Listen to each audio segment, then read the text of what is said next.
औज़ुबिल्लाहिमिनश्शैतानिर्रजीम बिस्मिल्लाहिर्रहमानिर्रहीम। आज का हमारा टॉपिक है प्रोटीन्स।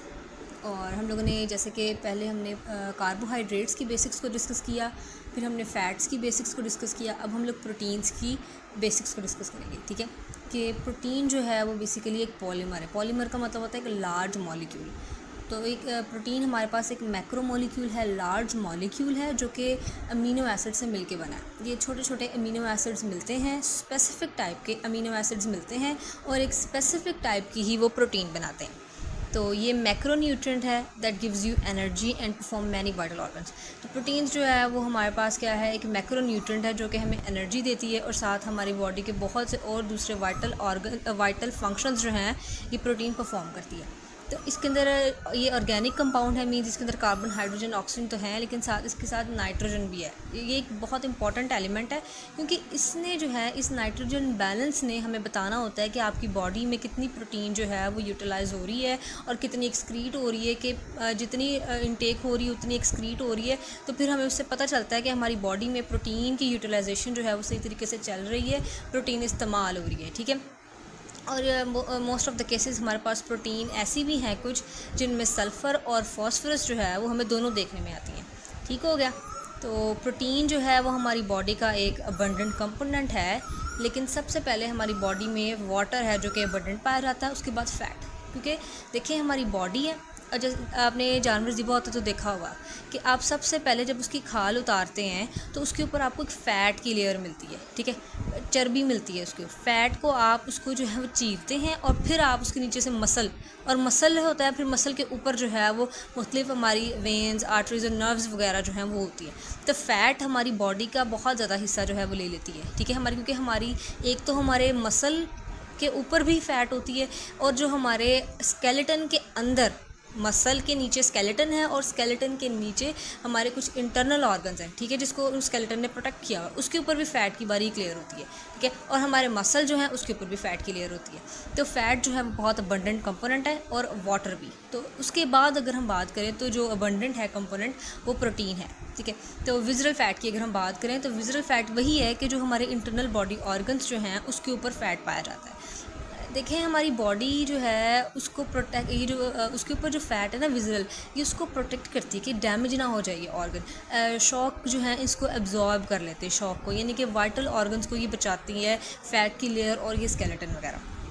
ठीक है, और टेम्परेचर प्रोवाइड करती है कि हमारी ऑर्गन्स जो हैं ये अपने नॉर्मल टेम्परेचर पे काम करते रहें। तो ये जो हमारे वाइटल ऑर्गन्स हैं, इंटरनल ऑर्गन्स जो मेन हमारे वाइटल ऑर्गन्स हैं, ठीक है, जो हमारे एब्डोमिनल में पाए जाते हैं, उनके ऊपर फ़ैट की एक लेयर है बारीक, जिसको हम विज़रल फ़ैट कहते हैं। ठीक है, नॉर्मली ये हमें एक बहुत इंपॉर्टेंट फैक्टर है जब हम लोगों ने वेट के हवाले से हम बात करते हैं। तो जब वेट कम करने का कहा जा रहा था उन लोगों को, जो लोग ऑलरेडी पतले होते हैं, उनका मकसद ये होता है कि उनमें जो फ़ैट ज़्यादा है वो विज़रल फ़ैट है। ये हाइडन फ़ैट होता है, विज़रल फ़ैट हाइडन फ़ैट होता है, जो कि हिडन फ़ैट होता है, जो कि हमारी बॉडी जो है जिसको हमें नज़र नहीं आ रही होती, लेकिन वो हमारी बॉडी में प्रेजेंट होता है और वो हमारी इन ऑर्गन्स की फंक्शनिंग को ही डिस्टर्ब करता है, विज़रल फ़ैट। तो विज़रल फ़ैट जो हमारी इंटरनल बॉडी ऑर्गन्स के ऊपर फ़ैट होता है उसको विज़रल फ़ैट कहते हैं। और अगर ये फ़ैट हद से ज़्यादा बढ़ जाए, बाहर तो नज़र नहीं आता, लेकिन अंदर अगर हमारी बॉडी में ये ज़्यादा बढ़ता है तो ये जो है वो हमारी बॉडी में मसला क्रिएट करता है। ठीक है, मसल, बोन एंड कॉटिलेज, हमारी जो मसल है, बोन है, कॉटिलेज, स्किन जो है, टेंडन्स, लेगामेंट्स जो हैं, ये प्रोटीन से मिलके बने हैं। और टिश्यू, हमारी बॉडी के मुख्तलिफ टिश्यूज़ ऐसे हैं और बॉडी फ्लूइड्स हैं जो कि प्रोटीन से मिलके बने हुए हैं। ठीक है, कनेक्टिव टिश्यू की बात कर लें तो कनेक्टिव टिश्यू जो है वो एक हमारी बॉडी का ऐसा हिस्सा है जिसमें जो है कोलेजन जो है उसका पार्ट है जो कि प्रोटीन से मिलके बना हुआ है। और बॉडी फ्लूइड्स की बात कर लेते हैं कि बॉडी फ्लूइड्स जो हैं उनमें भी मुख्तलिफ किस्म की प्रोटीन पाई जाती है। ब्लड प्लाज्मा, देखिए हमारा ब्लड जो है वो दो हिस्सों में हम लोग उसको डिवाइड करते हैं समझने के लिए, कि एक ब्लड सेल्स होते हैं और दूसरा प्लाज्मा। तो प्लाज्मा जो है उसमें मुख्तलिफ किस्म की प्रोटीन्स और न्यूट्रिएंट्स वगैरह पाए जाते हैं जो कि ट्रांसपोर्ट जो है वो करने का काम करते हैं। तो एल्ब्यूमिन और ग्लोबुलिन्स और फाइब्रिनोजन, ये जो हैं ये हमारी मुख्तलिफ किस्म की बहुत इंपॉर्टेंट प्रोटीन्स हैं जो कि हमारे प्लाज्मा में पाई जाती है। लिम्फ के अंदर एंटीबॉडीज़ पाई जाती हैं, ठीक है, जिसने प्रोटेक्शन का काम करना है। स्लाइवा के अंदर एमाइलेज एंजाइम है, ये जो कि प्रोटीन है जो कि हमारे कार्बोहाइड्रेट को की डाइजेशन को स्टार्ट करती है। और टीयर्स जो हैं, हमारे आंसू जो हैं, उनके अंदर भी लाइजोजाइम है और लैक्टोफेरिन है, ये प्रोटीन्स हैं। स्वेट के अंदर डर्मिसाइडिन है, स्मॉल पेप्टाइड्स हैं। नॉर्मली यूरिन के अंदर कोई प्रोटीन नहीं पाई जाती, और एबनॉर्मल कंडीशंस में आपकी यूरिन में प्रोटीन पाई जाती है। देखो हम यूरिन टेस्ट करवाते हैं तो उसमें हमारी जो कोई प्रोटीन अगर आ रही है, ज़्यादा आ रही है, तो वो हमें डिजीज़ इंडिकेटर के तौर पे काम करती है। तो प्रोटीन अगर हमारे यूरिन में होगी तो वो आपको एबनॉर्मेलिटी शो करेगी और मुख्तलिफ डिजीज़ के बारे में बताती है, क्योंकि अक्सर डिजीज़ ऐसी हैं जिनका पता ही तब चलता है जब यूरिन टेस्ट करवाएं, उसमें प्रोटीन ये वाली आई है, इस हिसाब से वो देखते हैं कि मसला क्या है। और CSF की बात करें, सेरिब्रोस्पाइनल फ्लूइड, जो हमारे ब्रेन में पाया जाता है, उसमें हमें जो है इम्यूनोग्लोबुलिन्स मिलेगी, प्रोटीन, ठीक है। गैस्ट्रिक जूस की बात कर लें, हमारे स्टमक के अंदर जो है उसमें पेप्सिनोजन है जो कि एंजाइम है।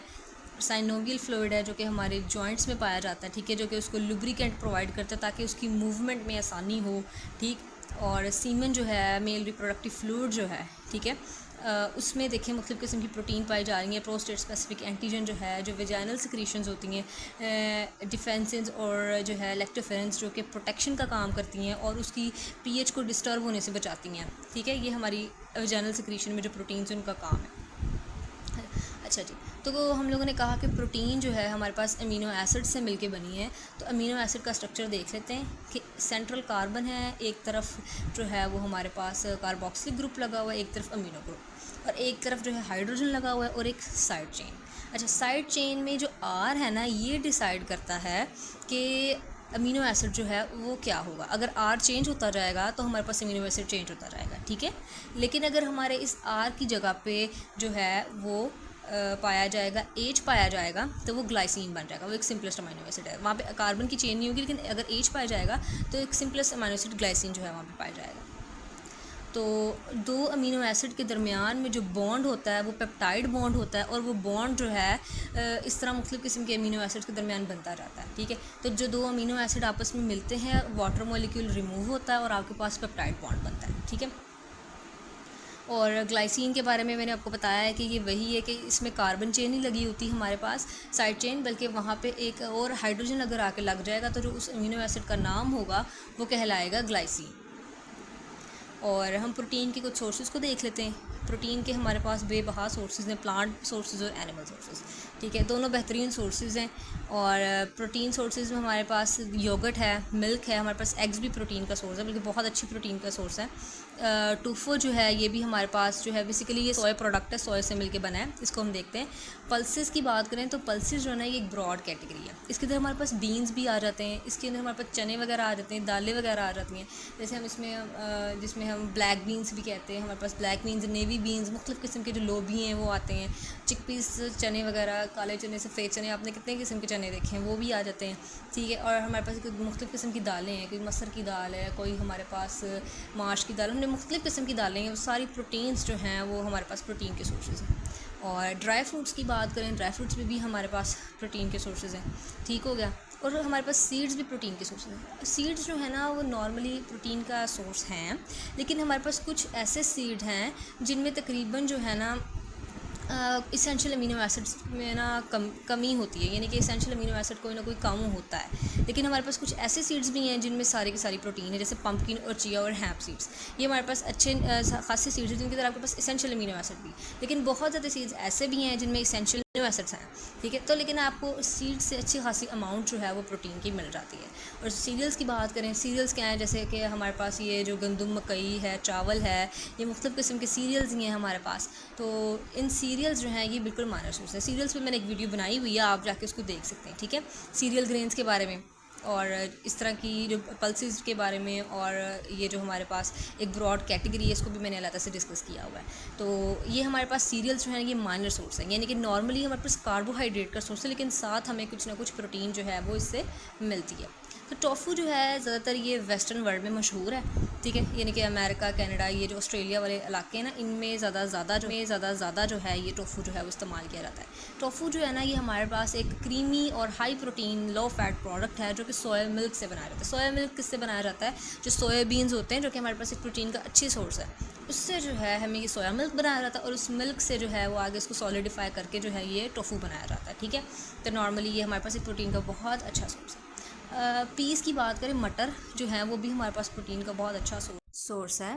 और अगर हम लोग बात करें मिल्क वे की, जो कि मिल्क वे क्या होता है कि जब हम दही जमाते हैं तो दही के ऊपर जब पानी आ जाता है तो वो पानी जो है वो मिल्क वे कहलाता है। वो आपके पास ख़राब दूध, ये ख़राब चीज़ नहीं होती, फेंकने वाली चीज़ नहीं होती, बल्कि ये बहुत अच्छा न्यूट्रिएंट है आपके लिए, न्यूट्रिएंट डेंस मटेरियल है। आप उसको न्यूट्रिएंट डेंस फूड कह सकते हैं क्योंकि इसमें मुख्तलिफ़ किस्म के इलेक्ट्रोलाइट्स होते हैं जो आपकी बॉडी के लिए बहुत इंपॉर्टेंट होते हैं। इसमें प्रोटीन भी पाई जाती है लेकिन वाटर कंटेंट ऑब्वियसली ज़्यादा होता है, तो ये आपकी सेहत के लिए बहुत अच्छा है। तो आप इसको गिराएं नहीं, मिल्क वे को आप इस्तेमाल कर सकते हैं। आप इसको सालन वगैरह में डालें या ख़ुद आप एज इट इज़ कंज्यूम कर लें तो इसका कोई नुकसान नहीं है, क्योंकि ये इलेक्ट्रोलाइट्स ही हैं इसके अंदर जो आपकी बॉडी के लिए अच्छे हैं। और मटर की बात करें तो ये तो बी वाइटामिन्स का ख़जाना है, प्रोटीन इसके अंदर बहुत अच्छी ज़बरदस्त अमाउंट में पाई जा रही है, तो ये आपके पास एक अच्छा सोर्स है। तो मटर जो है अक्सर बच्चे बहुत चूज़ी होते हैं, उसको प्लेट से निकाल देते हैं और अक्सर लोगों को ये पसंद नहीं होते, लेकिन ये एक बहुत अच्छा न्यूट्रिएंट डेंस फूड है। प्रोटीन के हवाले से देखें तब भी बहुत अच्छा है। तो पीस जो है इसको अपनी डाइट में शामिल करें, मिल्क वे जो है उसको गिराएं नहीं, उसको आप अपने फूड में इस्तेमाल करें, क्योंकि ये सारा न्यूट्रिएंट ही है जो हम नॉर्मली जो है वो वेस्ट कर देते हैं। ओके, फिर आज के लिए इतना ही। अल्लाह हाफिज़। Thank you very much.